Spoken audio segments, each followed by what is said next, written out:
Hello viewers. Today it's a short video. It's going to be a video explaining how to fix.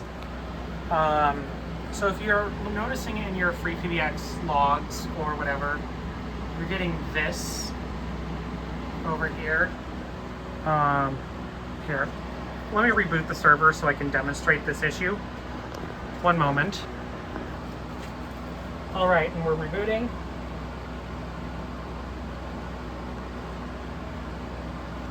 Oh, and by the way, something special. Finally got stands for my 8845s, which is nice. This is going to be part of today's video, so I'm going to move it over here.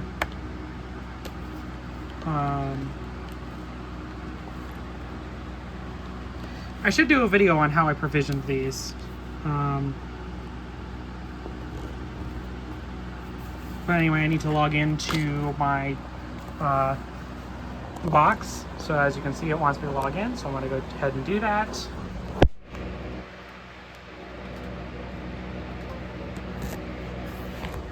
So we're logged in, and now I'm going to rejoin this box to the domain.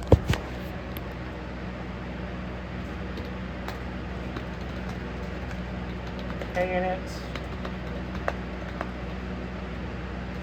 And then we're going to do net join.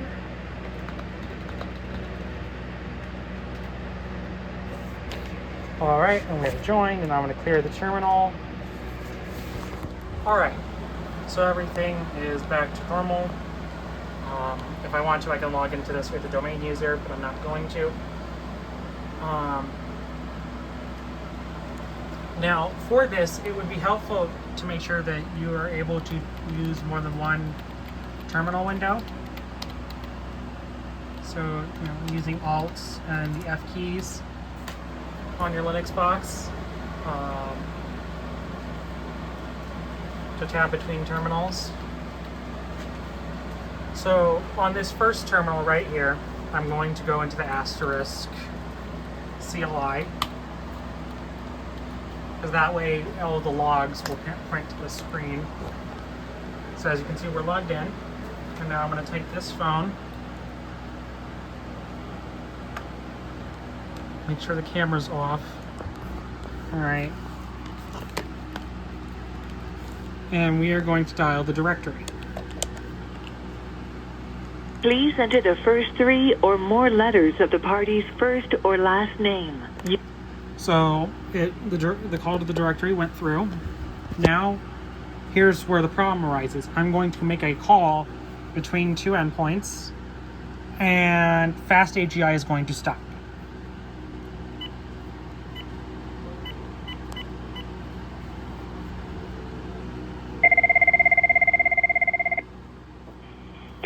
So I have the call established.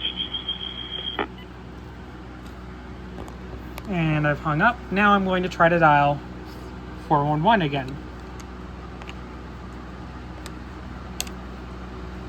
Please enter the first three or more letters of the party. That was unexpected.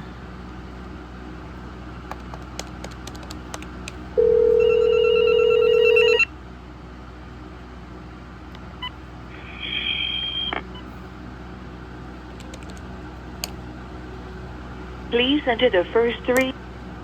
Okay, that's strange. But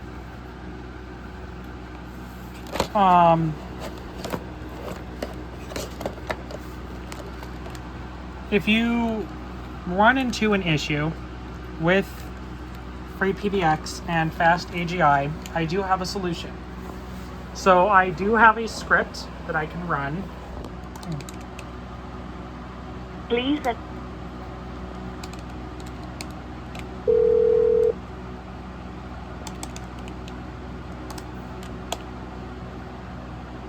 There we go. All right, so as you can see, so what it does here, so I dial the directory and it immediately hangs up. And as you can see, if we go over here, we get a bunch of FastAGI failures. And that means the FastAGI server is not running. So here is the solution. Now this is my solution. You may try to address this in a different way. So we're in a new terminal. I'm gonna log in. All right, we're logged in, and I am going to pull up a script that a little just command script that I wrote. It really only just executes one command, but I figured it'd be easier remembering this than remembering the entire file path of the FastAGI process. So I'm going to pause the recording and then type that in. All right, and this is the script. I just named it startagi.sh, and I just put it in the root file directory. Why? I don't know. But as you can see, this is the file path for the FastAGI server. Node, and then /var /www /HTML /admin /modules /core /node /FastAGI-server.js. And this is a Node.js command, I think, and it's supposed to execute Node.js. So let's execute this script.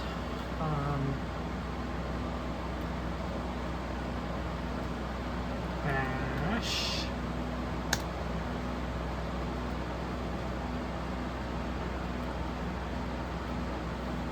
I'm going to then run this in bash.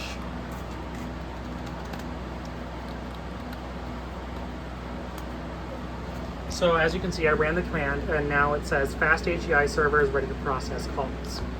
Now, some notes about this.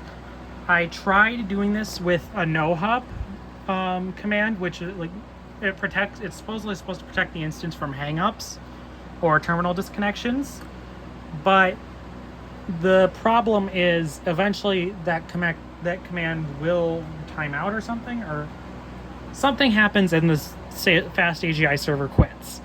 The only way I've had it stay up the entire uptime, had it stay up consistently, is by running it in its own terminal window on the machine itself, which can be pesky for some people because the problem is they may not have the ability to hook up a monitor to their machine. And up until recently, I didn't even have a monitor on this machine.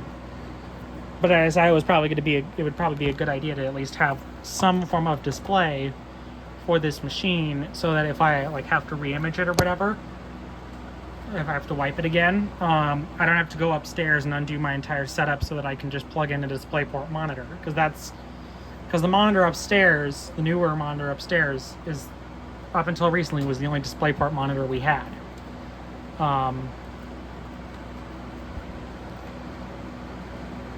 Sorry, I'm kind of rambling, but as you can see, so FastAGI server is ready to process calls.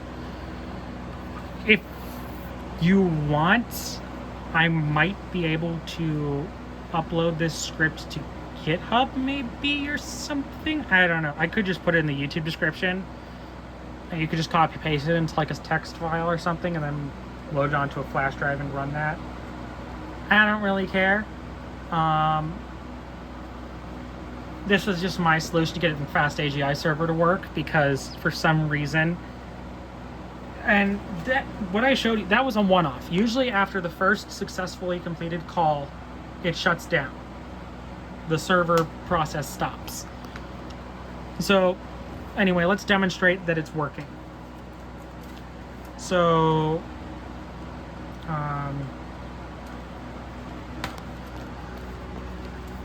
here's 8845. So let's dial 411. Please enter the first 3 or more letters of the party's first or last name using your touch-tone key. Something I do have a comment about. I don't know why it tries to do video on some of these calls. Because video is not supported by this mode. What's this called?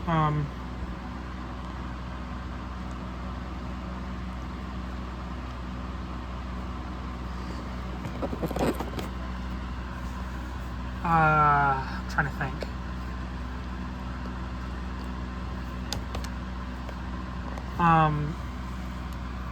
Sorry. Video is supported like by the voicemail application, but not by that application, I don't think. And it also does it when I'm calling like my Yealink phones, for example. Now, when I call the phones on the ATA, it doesn't pop up video because I'm guessing they can share, they know, like, based on each other's capabilities, that they can't do video. I don't know, probably because this is running Sapura firmware and this is running a descendant of the Sapura firmware.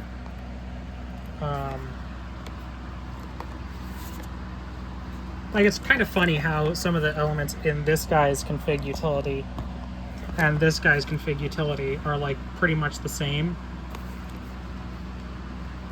And these have like a 20-year difference on each other. Well, not really 20. This phone was made in 2016.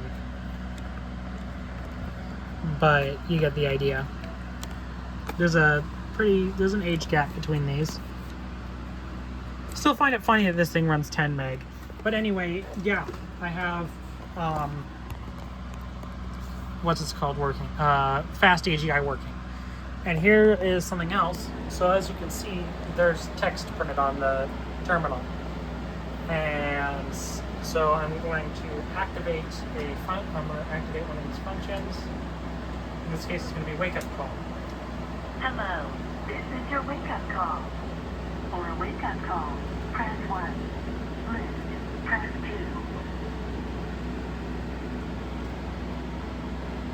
Please enter the time for your wake-up call. As you can see, again, You are in a maze of twisty little menus. You are...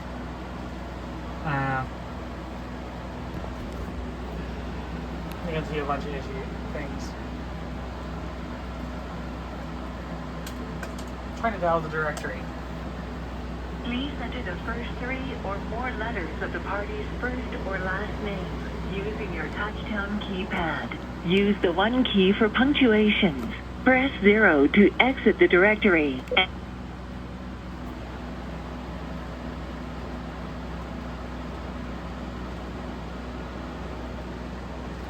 We are now transferring you out of the company directory. Please hold on for further assistance. So yeah, it hung up. Anyway, I feel like that kind of proves my point. Sorry, this video kind of went off the rails a little bit. But yeah, that's how you get that working. Again, you kind of do have to leave this running, at least in my experience. I tried running it as a service. I tried running, yeah. This has been the way that's worked for me so far in the past few days that I've been running this solution.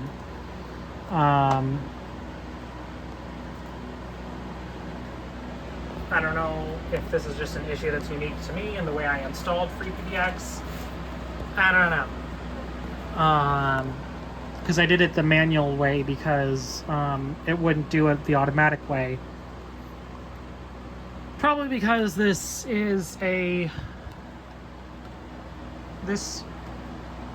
version is actually Raspberry Pi OS on here. It's their version that they give for like older PC to revitalize your older PC or something.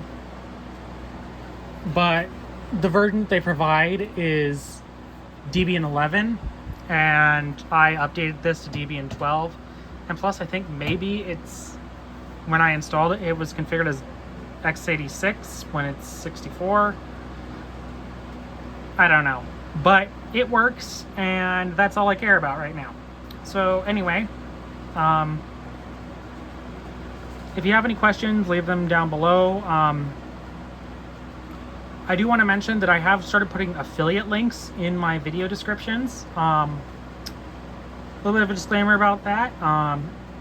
the links that I am putting in are of pretty much of products that I have used, except for like one of them I put in is the Yealink T31P IP phone, and that's because the T21P E2 has reached end of sale or whatever, and I don't know how well the availability is going to be on that going forward. Same with the T46S. I put in the T46U because the T46S is also end of sale.